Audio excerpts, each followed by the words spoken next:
السلام علیکم ورحمۃ اللہ وبرکاتہ۔ محترم ناظرین، آپ کیسے ہیں؟ ہم امید کرتے ہیں کہ آپ خیر و عافیت سے ہوں گے۔ 7 وہ کام جن کو ہمیں کرنے سے بچنا ہے، یہ وہ کام ہیں جن کے ذریعے سے گھروں کے اندر نحوست پیدا ہوتی ہے۔ نمبر 1، نماز میں سستی کرنا، وقت پر نماز ادا نہ کرنا۔ رسول اللہ صلی اللہ علیہ وسلم نے ارشاد فرمایا کہ نماز دین کا ستون ہے۔ نمبر 2، والدین کی نافرمانی کرنا، والدین کو اف تک کہنا، اس سے رزق گھٹا دیا جاتا ہے۔ نمبر 3،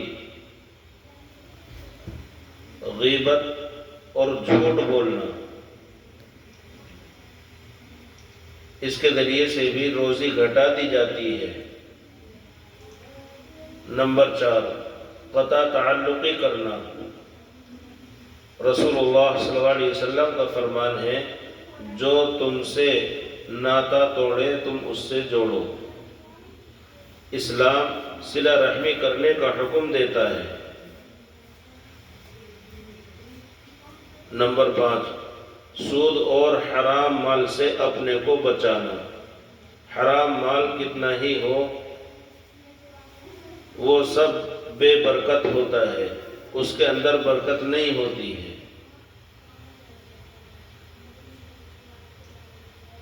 اللہ کا شکر ادا نہ کرنا، کہ جو مال موجود ہے اس پر ہمیں اللہ کا شکر ادا کرنا چاہیے۔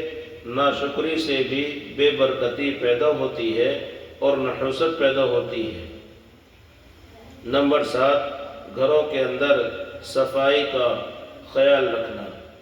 رسول اللہ صلی اللہ علیہ وسلم نے فرمایا کہ صاف ستھرا رہنا یہ ایمان کا آدھا حصہ ہے۔ اگر ہم صفائی ستھرائی کو دھیان میں نہیں رکھیں گے تو اس چیز کے ذریعے سے بھی ہمارے گھروں کے اندر یہ نحوست کا سبب بن جایا کرتی ہے۔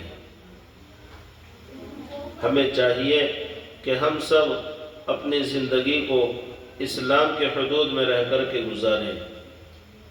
آقا نامدار تاجدار مدینہ محمد عربی صلی اللہ علیہ وسلم کی وعظ و نصیحت کو، آپ کی باتوں کو سامنے رکھ کر کے ہمیں عمل پیرا ہونے کی ضرورت ہے۔